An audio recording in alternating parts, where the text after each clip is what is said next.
అంతర్జాతీయ దివ్యాంగుల దినోత్సవ సందర్భంగా అనకాపల్లి జిల్లా గోలుగొండ మండల భౌతిక కేంద్రంలో దివ్యాంగ విద్యార్థులకు మండల బీజేపీ అధ్యక్షుడు చందక గౌరీనాయుడు ఆధ్వర్యంలో దుప్పట్లు పంపిణీ చేశారు.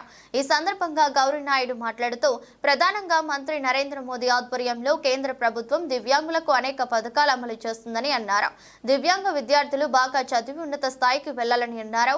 ఈ కార్యక్రమంలో నర్సీపట్నం నియోజకవర్గ BJP convener Erram Naidu, co convener Velaka Jagannadham, Golukonda మండల ప్రధాన కార్యదర్శి రమణ యాదవ్, కన్వీనర్ చిక్కిరెడ్డి రామదాసు, నాతవరం మండల బీజేపీ అధ్యక్షుడు చుక్కల రాంబాబు, గోలుకొండ మండలం MEO O Satyanarayana, MEO AVS Murthy, ప్రధాన ఉపాధ్యాయులు దివ్యాంగ విద్యార్థులు పాల్గొన్నారు.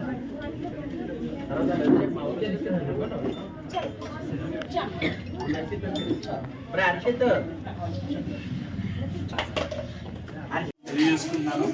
రెండు విషయాలు చెప్తాను. ఏంటంటే ఇప్పుడైతే నరేంద్ర మోదీ గారు బాధ్యత తీసుకున్నారో ప్రధానమంత్రిగా, అప్పటి నుంచి వికలాంగులు అనే పదం ఉండకూడదు. పదే వికలాంగులు అంటే ఒక ఆత్మన్యూనత భావం వస్తుంది తప్పించి వాళ్ళలో ఒక ధైర్యం రాదని చెప్పి వికలాంగులు అనే పదాన్ని తీసేసి దివ్యాంగులు అనే ఒక పదాన్ని చేర్చడం జరిగింది. అలాగే డిజేబుల్డ్ ఉండేది. చిన్నప్పుడు రైల్వే స్టేషన్లో రైల్వే కంపార్ట్మెంట్లో డిజేబుల్డ్ ఉండేది. దాన్ని కూడా ఏం చేస్తారంటే డిఫరెంట్లీ ఏబుల్డ్ అనే ఒక మాట చేర్చి మనలో ఒక మానసిక స్థైర్యాన్ని నింపడానికి మన ప్రధానమంత్రి గారు కృషి చేశారు. డిఫరెంట్లీ ఏబుల్డ్ అంటే ఏదో ఒకటి దేవుడు వాళ్ళకు ఒక వరం ఇచ్చి ఉంటాడు. ఖచ్చితంగా ఆ ఏదైతే ప్రాబ్లం ఇచ్చాడో అటువంటి దేవుడే ఒక వరం కూడా ఇచ్చి ఉంటాడు.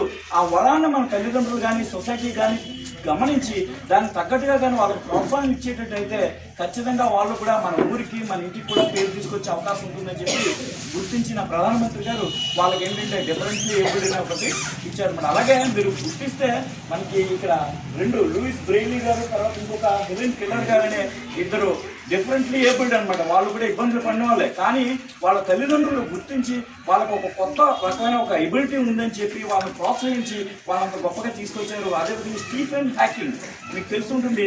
ఆయనకు ఒక కన్ను, తర్వాత ఒక వేలు తప్ప ఇంకా బాడీలో ఏ పార్ట్ కూడా కదిలే పరిస్థితి లేదనమాట. అటువంటి వ్యక్తి ఒక గొప్ప శాస్త్రవేత్త అయ్యే విధంగా కూడా ఉన్నాడు. ఈరోజు అంతరిక్షంలో ఉన్న అనేక రహస్యాలు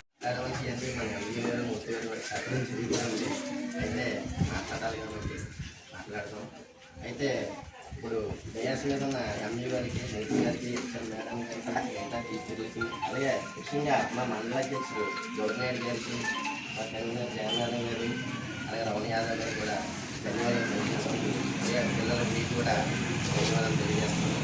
అయితే మనల్ని గతంలో మనం వికలాంగులను గుర్తించిన వ్యక్తి ఎవరంటే నరేంద్ర మోడీ గారు.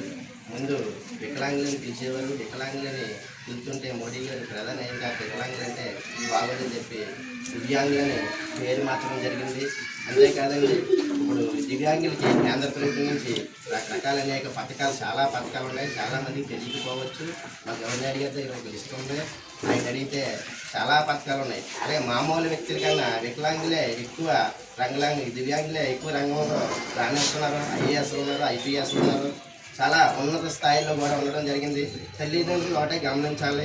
మన పిల్లల్ని కొద్దిగా ఎంకరేజ్ చేస్తే వీళ్ళకి ఇచ్చిన బెనిఫిట్స్ గవర్నమెంట్ ఎవరికి మామూలు వ్యక్తులు కూడా ఇస్తలేదు.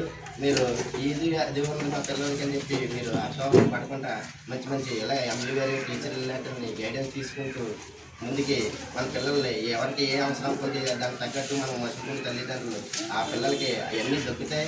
అలాగే మనకి లోపాలు ఉన్నాయని చెప్పేసి మనం ఎప్పుడు కూడా వెనకడిగకూడదు. పిల్లలు కూడా ధైర్యం చెప్పి మనం ప్రోత్సహించే ఇవాళ దివ్యాంగులే మంచి పొజిషన్ ఉంది, పరిస్థితి ఉంది. అలాగే మా లోకల్ గాంధీ గారు ఈ ట్రస్ట్ పెట్టి సంవత్సరం బోల్డ్ అండ్ సేవా కార్యక్రమాలు చేయాలని చెప్పేసి మా లోకల్ గాంధీ గారు పెట్టడం జరిగింది. ఆయన ముందుంటే ఇంకా చాలా కార్యక్రమాలు చేద్దాం. ఆయన లేకపోవడం వల్ల మాకు తీవ్ర లోటు కూడా ఉంది. అంతేకాదండి, ఇప్పుడు కేంద్ర ప్రభుత్వం అవ్వచ్చు, రాష్ట్ర ప్రభుత్వం అవ్వచ్చు, దివ్యాంగులని అన్నీ గుర్తించి మంచి పథకాలు ఇవ్వడం కానీ ఇవన్నీ జరుగుతున్నాయి.